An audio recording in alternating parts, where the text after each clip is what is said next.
Ողջունում եմ ձեզ, սիրելի հյուրեր, հարգելի տնօրինություն, ուսուցիչներ, սիրելի աշակերտներ։ Մեծ ուրախությամբ ենք ողջունում ձեզ Երանոց գյուղի համար 1 Նյութագավ դպրոցում մայիսի 16-ի այս տոնական օրը, երբ մեկտեղել ենք մեր մտքերը, ջանքերն ու ստեղծագործ միտքը ներկայացնելու մեր նախագծային աշխատանքը։ Եռանկյունը մեր շրջապատող աշխարհում թեմայով։ Եռանկյունը որպես հնագույն եւ միաժամանակ ամենատարածված երկրաչափական պատկերներից մեկը, որն ունի կարևոր կիրառություն ոչ միայն մաթեմատիկայում, ճարտարապետության մեջ ու տեխնոլոգիաներում, այլև խորհրդանշում է կայունություն եւ ներդաշնակություն։ Մեր շրջապատող աշխարհն իրականում լի է եռանկյուններով։ Առօրյա կյանքում, արվեստում, տարբեր ոլորտներում այս նախագծում մենք փորձել ենք բացահայտել այդ ձևի բազմազանությունն ու ներդաշնակությունը մեր շրջապատող աշխարհում, հիմնադրվելով ստեղծական գիտելիքների եւ ստեղծագործական մտայնության հետ։ Նախագծի ղեկավարն է Ալոնա Խաչատրյանը եւ մասնակցում է մեր դպրոցում սովորող ակտիվ աշխատասեր եւ պայծառ աշակերտները։ Անի Ավագյանը, Խանցանամյան Արփինեն, Գուրեան Լուսինեն, Մուրադյան Գեղեցիկը, Ներսիսյան Ներսեսը, Բարբարյան Արթուրը, Հակոբյան Ենոքը եւ Խաչատրյան Մարիանը։ Նախագծի նպատակն է սովորողներին հոձայավորել հետազոտություններ իրականացնելու եւ տեղեկություններ հավաքագրելու կարողությունները, զարգացնել հետազոտություններ իրականացնելու կարողությունները եւ քննադատական մտածողությունը, նպաստել երկրաչափության առարկային նկատմամբ հետաքրքրության մեծացմանը, ձևավորել ստացած գիտելիքները կյանքում կիրառելու կարողությունները եւ ստացած գիտելիքները այլ առարկաների մեջ կիրառելու հմտությունները։ Ուսումնասիրություններ կատարելով ցույց տան եռանկյունները մեր շրջապատող աշխարհում եւ դինամիկ մաթեմատիկայի ծրագրի միջոցով պատրաստել ուսումնական պաստառներ։ Եռանկյունը եռակող բազմանկյուն է, այն էլ կերպ կարելի է սահմանել որպես այնպիսի անկյուն, որը կազմված է միևնույն ուղի վրա քիչ գտնվող 3 կետերից, եւ այդ կետերը զուգահեռ միացնող հատվածներից։ Եռանկյունը ամենահայտնի եւ ամենահին պատկերներից մեկն է։ Այն արտաքինից ունի շատ բարձ կառուցվածք, բայց շուրջ ձևավորվել է մի ամբողջ գիտություն, որը կոչվել է եռանկյունաչափություն։ Պատմությունից հայտնի է, որ Եգիպտոս պետությունը ձևավորվել է Նեղոս գետի հովտում մոտ 4000 տարի առաջ։ Այս պետության կառավարիչները, փարավոնները, հողատարածքները բաժանեցին մարդկանց, հարկեր սահմանելով, անձրևն երբ Նեղոս գետը վարարում են, շուտ տանում են լծված ամբողջ սահմանները եւ հարկ ելնում նորից չափումներ կատարելով։ Մարդիկ հատկապես առնչվում են եռանկյան տեսք ունեցող մակերեսների հետ, հենց այստեղից է հիմք է դարձել երկրաչափությունը որպես գիտության ճյուղ։ Եռանկյան մասին առաջին գրառումները հայտնաբերվել են Հին Եգիպտոսի, Բաբելոնի, Չինաստանի արձանագրություններում։ Անտիկ եռանկյունաչափական կարևորագույն հայտնագործություններից մեկն է, այսինքն եռանկյան անհայտ տարրերը գտնվելով հիմնականում 3 տարրերից, դրանք ի սկզբանե անկյուններն են եւ գագաթի անկյուններն էին։ Դրանից հետո նաեւ ավելացվեցին միջնագծերը, արտագծված եւ ներգծված անկյունները, եւ ներքնագծի կենտրոնը։ Եգիպտացիները դեռևս շատ վաղուց իրենց պրակտիկությունների արդյունքում հասկացել էին, որ 5, 3 եւ 4 կողմերով եռանկյան մի անկյունը ուղիղ է։ Այդ ժամանակաշրջանի կարևորագույն իրադարձությունը դարձավ ուղղանկյուն եռանկյան կողմերի միջև եղած օրինաչափությունը, որը հետագայում ստացավ Պյութագորասի թեորեմ անվանումը։ Պատմաբանների վկայություններում եգիպտական եռանկյունը ունենում է բական իմաստ։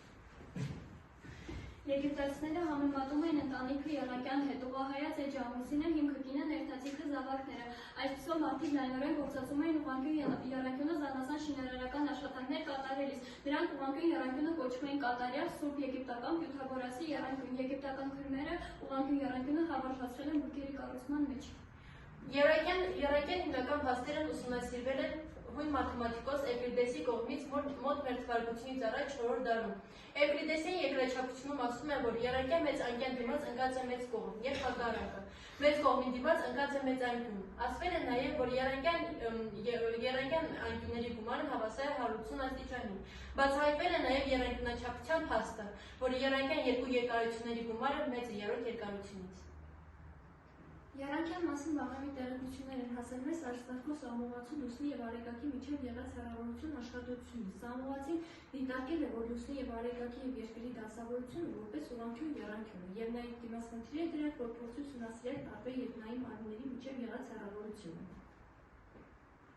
4-րդ դարում մաթեմատիկայի զարգացման կենտրոնը տեղափոխվել է Հնդկաստան։ Հնդիկները առաջին հերթին փոփոխել են եռանկյան մի շարք հայեցակարգեր, այն մոտեցնելով ժամանակակից եռանկյունաչափությանը։ Իսկ 8-րդ դարում եռանկյան նոր բացահայտումներ են իրականացվել են Մերձավոր եւ Միջին Արևելքի երկրներում։ 12-ից 13-րդ դարերում արաբ, հնդիկ եւ պարսիկ մաթեմատիկոսների գաղափարները եղան եվրոպական մեծ հաջողությունները։ Նոր ժամանակաշրջաններում 16-ից 17-րդ դարերում եռանկյունաչափությունը կարևոր դեր էր խաղում ոչ միայն աստղաբանության հասկագիտության զարգացման համար, այլ նաև այլ ոլորտներում։ Դրանցից էր հրետանու օպտիկայի երկար ծովային ճանապարհորդություններ կազմակերպելու համար։ Այդ դարաշրջանի բոլոր հայտնագործությունները օգնել են մարդկանց և ծառայում են մինչև առայսօր։ 21-րդ դարում նայելով մեր շուրջ եռանկյան կիրառություններ ենք տեսնում, այն ամենուր է։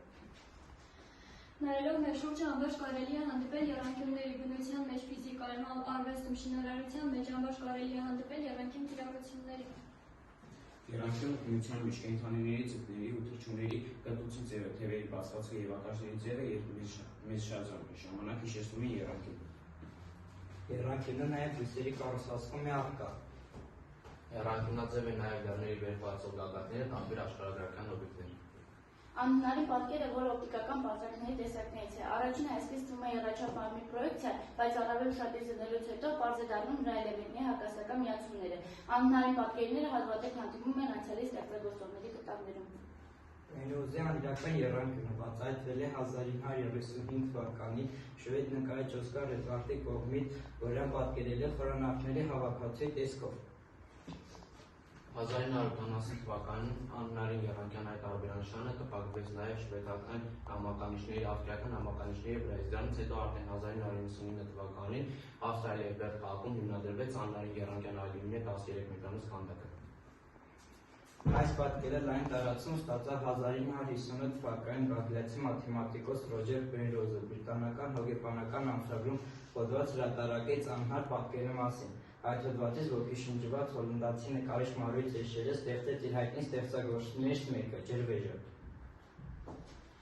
Կտավի մեջ տպավորություն է կարծես, որ աշտարակի վերևից թափող ջուրը անիվի միջոցով նորից վեր է բարձրանում, սակայն դա ընդամենը տեսողական խաբկանք է, որն իրականացվել է Պենրոզի անիրական եռանկյան միջոցով։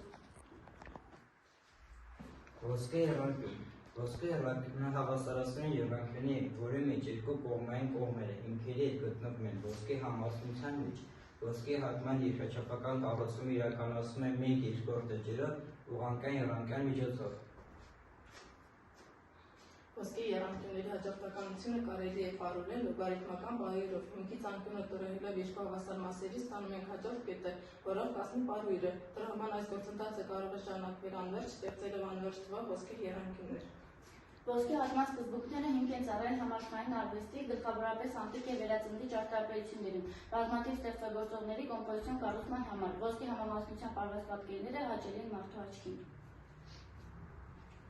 Ոսկե հատում տերմինը առաջին անգամ օգտագործել է Լեոնարդո դա Վինչին Մոնա Լիզայի կտավը ստանալու ժամանակ։ Ոսկե հատման հարաբերությունը լայնորեն կիրառվում է նաև հայկական ճարտարապետության մեջ, օրինակ ոսկե պատ, հալինի կաթողիկե, գառնուհովիկ և խաչքարերի քանդակների մեջ։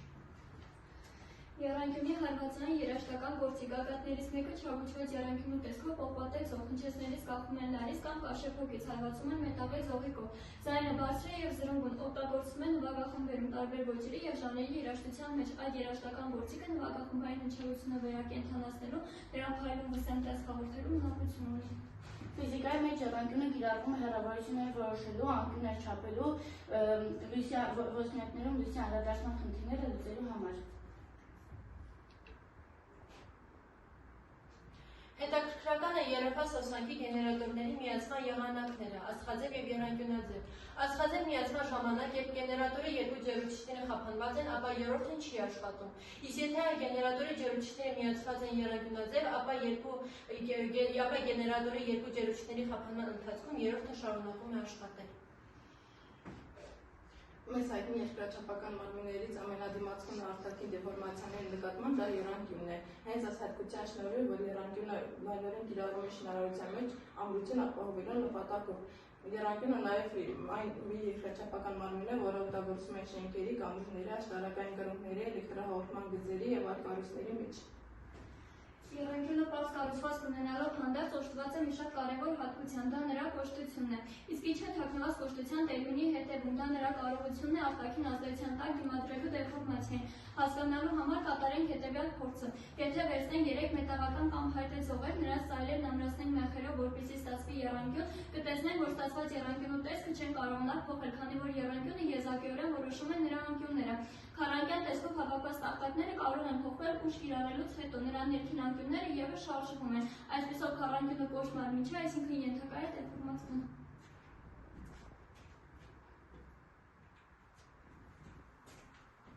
Երանկյան միջնակից եկոչում երանկյան գագաթից հանդիպակաց կողմ միացնող հատվածը կոչվում է երանկյան միջնակից։ Երանկյան կիսորդն են անվանում երանկյան անկյան կիսորդի վրա գտնվող այն հատվածը, որը միացնում է երանկյան գագաթը հանդիպակաց կողմի վրա գտնվող կետի հետ։ Երանկյան բարձրություն երանկյան գագաթից հանդիպակաց կողմը տարված կողմին ուղղահայացը կոչվում է երանկյան բարձրություն։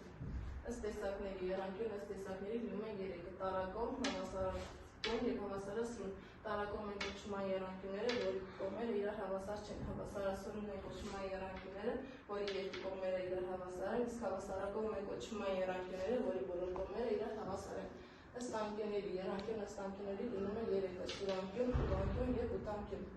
Այն եռանկյունը, որի անկյուններից մեկը սուր է և նրա կազմած անկյունը հավասար է 45 աստիճանի, կոչվում է սուրանկյուն, եռանկյուն։ Այն եռանկյունը, որի անկյուններից մեկը ուղիղ է և նրա կազմած անկյունը հավասար է 90 աստիճանի, կոչվում է ուղղանկյուն, եռանկյուն։ Իսկ այն եռանկյունը, որի անկյուններից մեկը բութ է և նրա կազմած անկյունը 90 աստիճանից մեծ է, կոչվում է ութանկյուն, եռանկյուն։ Շնորհակալ ենք մեր բոլոր ուսուցիչներին, ովքեր ոգեշնչել են մեզ գիտելիքի ճանապարհին, եւ շնորհակալ ենք ձեզ բոլորի ներկայության եւ աջակցության համար։